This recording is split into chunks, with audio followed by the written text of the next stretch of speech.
Welcome back to another episode of the Sunday Stache. Before I actually get into my main topic, which is the Champions League, I wanted to just kind of stop off real quick. I've been I've been watching the original Star Trek series, like the original one that has William Shatner in it, and I'm only about 10 episodes in so far, but I do plan on continuing to watch it. It's very weird. It's like a 1970s show, 1980s and stuff, and like obviously graphics are really weird and everything, which looks really odd. Obviously compared to the TV shows that we have here in the in 2021, but it's pretty interesting to watch and kind of, I guess, see all the people that I guess loved this show back in the day. So it's just something I've been wanting to do. I didn't realize that it was available on Netflix. So I've been watching that, and I intend on watching I guess the rest of the series and everything like that. So I'm about 10 episodes in, so we'll see how it goes from here. I do think that it's really weird to see William Shatner the way that he is, and knowing like his dramatic pauses and everything. His eyes, in my opinion, they look kind of funny. It looks like he might be possibly wearing some makeup or something like that. But it's just weird to see William Shatner in that way, because I've only ever seen William Shatner when I think he was the big giant head on Third Rock from the Sun. So that's another show that I actually wish I was able to rewatch again, because I remember watching it. I remember watching the premiere of it right after the Super Bowl way long ago. I don't even remember when that was. Sometime in the early 2000s. But I thought that was a good show. I think I've probably watched it all the way through, probably twice. So anyway, Star Trek, good show so far. Multiple series, multiple movies, a whole lot of stuff. So I got a decent amount of watching to do there.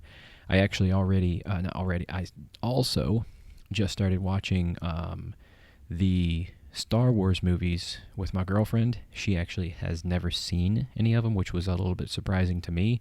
She, didn't understand why anybody liked them and any of that kind of stuff, and it's obviously because she hasn't seen any of them. So we watched, I think, over the weekend, we ended up watching probably, I think it was episode all the way through episode. I think we watched 5 of them, so 4, 5, 6, and then 1, 2. 1 and 2. We started 2. So anyway, I'm having to constantly sit there and explain things to her because she doesn't understand anything that's going on, because she hasn't seen any of them. She's got all these questions about who's who and how everybody ties together and everything like that, and I'm having to kind of hold back and keep her from looking everything up on her phone, because you can basically figure everything out if you do that, but it doesn't enhance the story if you do that kind of stuff. So anyway, Star Wars, Star Trek, pretty good series, pretty good shows, and all that kind of stuff. Anyway, into the main topic, Champions League rundown from this past week. It was the second leg of the round of 16. So anyway, Manchester United and Mönchengladbach, I guess that's the way you pronounce that.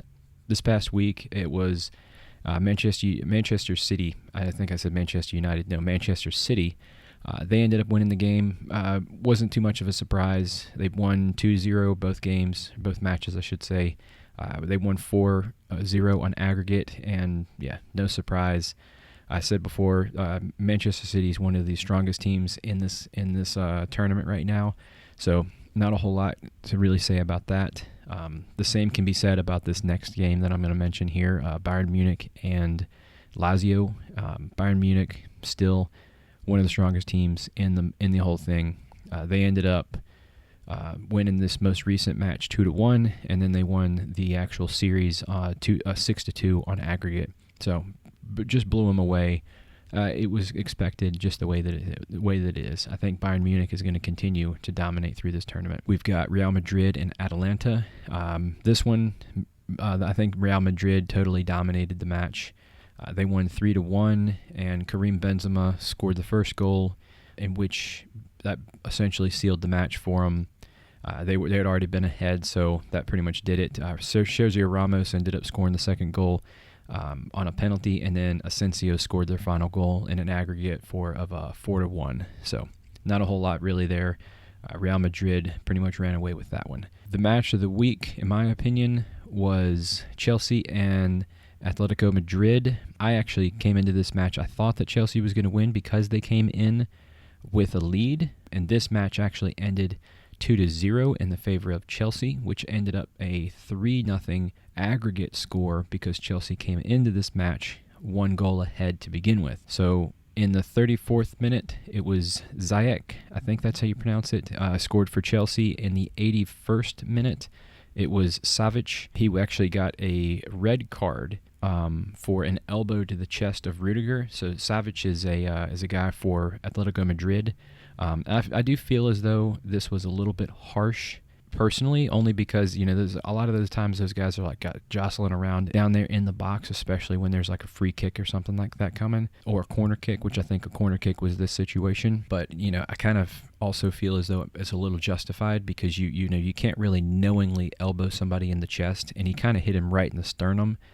With all that being said, I will say one of the most annoying things for me in all of the leagues across, I was going to say across the world, but in the Liga MX that I watch, those guys play really rough, and not that I have seen, I don't really see a lot of people diving or anything like that, but that's probably the most annoying thing when it comes to watching European leagues and the American leagues is everybody's trying to dive. Anybody's trying to get that guilt free kick or that guilt penalty kick, and sometimes it ends up working. So, and then finally in the 94th minute, they basically sealed the game for Chelsea when Emerson scored, and that was basically it for them. Those 4 matches get tossed on to the matches from the previous week, and so the teams that we have moving on into the next round are Chelsea, Bayern Munich, PSG, Liverpool, Man City, Real Madrid, Porto, and Borussia Dortmund. Now, they actually had the final draw of of this knockout phase, I guess. They had this final draw this past weekend. It was on March 19th of 2021. I didn't actually get to watch the draw. I think it happens over in Europe somewhere, and it was just too early in the day. I was at work, so I didn't get a chance to watch it. Doesn't necessarily matter. All we really care about is the results of the draw. All these matchups are going to be, I think they're going to be pretty good games. So we'll see how things go moving forward. The first matchup that we have here is Bayern Munich against PSG. Now, personally, I think that Bayern Munich is going to end up winning this matchup. I've said this before. I think that Bayern Munich is probably the strongest team in this tournament, and it's going to end up being a really hard time to take them out. I'm still going to stand with my opinion on PSG and these French teams. I personally don't think that they're all that strong to be able to compete on a overall level that's up there.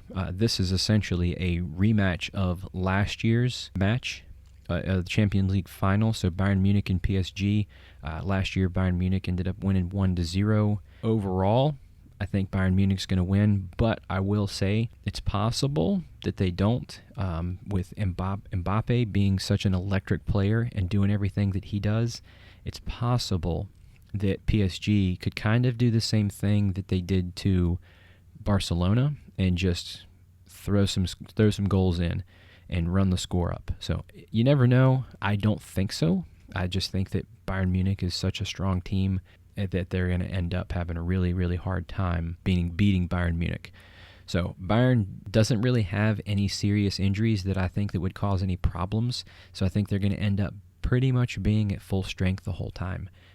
The same goes for PSG. They don't really have anybody that is on their injured list that's like a huge, really important player, somebody who's playing a vital role in their system. So it's going to end up being a really good match. I just think that Bayern Munich's going to end up winning winning the series. So anyway, moving on, we have Manchester City and Borussia Dortmund, and honestly, this one is a little bit of a toss-up. I'm still going to sit back, and I'm still going to end up saying that Manchester City is probably the second strongest team in this tournament right now, but the reason that I say it's a little bit of a toss-up is only because Dortmund is electric sometimes when they can get Haaland to score.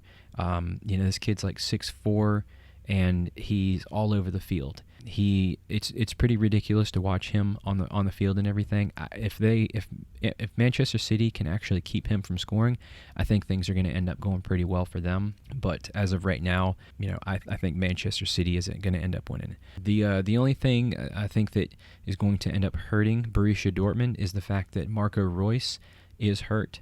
But I think he's going to end up returning soon, so it's not too much of a worry. I think both teams are going to end up being at peak performance when it comes to quarterfinal match. So we'll see what happens there. It's going to end up being pretty exciting. The next one is Real Madrid and Liverpool, and this one was a bit of a tough match to judge, only because Real Madrid is a really strong team, in my opinion, as well as Liverpool. It's just that Liverpool has just been off recently. Their league, they're in like 8th place or something like that in the Premier League. They're not really doing all that much. It's been pretty rough. They did win their previous games in the Champions League here, 2-0 both times, but it wasn't to somebody that would be considered a powerhouse team like Real Madrid. Liverpool is a great team, and they're skilled, but they have been having a really hard time in the English Premier League recently, so we'll see how that goes. Liverpool does have some injuries that could be affecting their play. Virgil van Dijk, I think he's a central defender, one of the best in the world, and he's been out for a while. He's been injured since last year in 2020, and from what I could find, it was he is scheduled to return to play sometime in May. So we'll see what happens there. Him returning in May isn't going to help him in this first match in the Champions League quarterfinal, but we'll see what happens. And then we've got Roberto Firmino. He was injured recently and might end up being able to make the return. And according to, this is what I found on Transfer Market, his return date is actually unknown. It's something with his knee. So we'll see what happens there. Real Madrid, on the other hand, I know the Real Madrid is a great team, and they're not really the same without Ronaldo, but they've had an opportunity to get past that. They've had an opportunity to have people fill in those empty spots, and they have one of the best goalies around with Courtois. Personally, I liked Keylor Navas, and they decided to go in a different route. Obviously, I have no say over what happens with the team, so that's what they did. I think Navas is playing with PSG, so he's been helping out up there, and they're actually doing pretty well. Sergio Ramos, although he's getting a little bit older in age and everything like that, he's still a very skilled defender and still very, very aggressive when he's out there playing. And then I've mentioned this before, in my opinion, Benzema is a very underrated player. I don't know why it is that people don't give him the credit that is due to him. He's been playing really well in the matches, most of the matches that I've watched with him in Real Madrid, and he just happens to find himself in the right place at the right time. Real Madrid does have some significant injuries that might be affecting their play. I don't think it's going to end up really affecting their play all that much, only because one of them is Eden Hazard, who hasn't really been much of a contributor to Real Madrid since his acquisition from Chelsea. He has been injured a lot and is currently injured again. And then as I was doing some research and reading about his injuries, I actually found that he was thinking about doing a third ankle surgery. I don't know if that's a left or a right ankle, but he's thinking about doing a third one. And there's some doctor in Spain that has kind of told him, hey, mentioned that if he decides to get this could basically end up ending his playing career, which would really suck for both him and Real Madrid, because this is his moneymaker, obviously, and Real Madrid had paid a ton of money to get this guy, and they really didn't get a whole lot from him.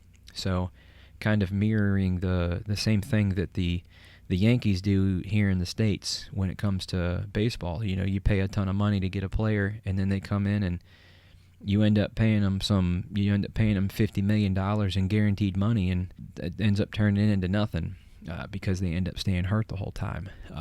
All right, so moving on, they have Eden Hazard, obviously hurt, and then Toni Kroos. He might be back in time for this match, but he's definitely sitting out for international play, and then I think what I was able to read, he's sitting out for Real Madrid's next match. So we'll see how things go for them moving forward. Even with those two injuries, I still think that Real Madrid is going to end up pulling it through just because they've had an opportunity to grow without Ronaldo and not rely on him. So I think they're going to end up doing really well. All they got to do, at least in my opinion, put the ball in the box and let Benzema do what he does and kick the ball in, and I think they'll end up winning. I'm calling Real Madrid in that one over Liverpool.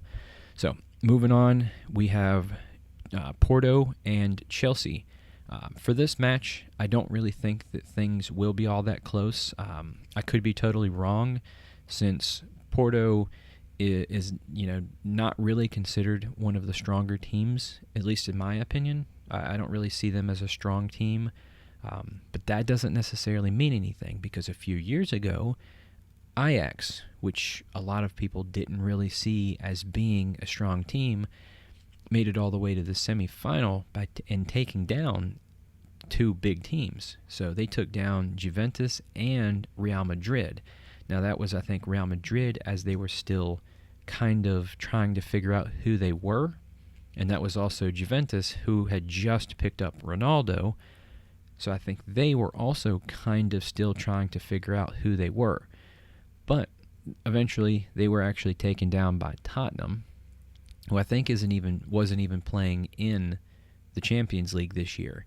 So that's kind of weird, I guess, in that situation.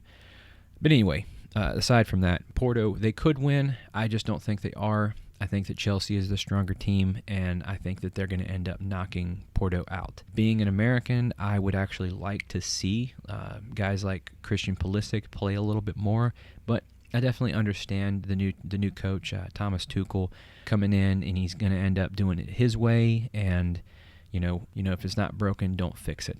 So there's no need in fooling with it or anything like that.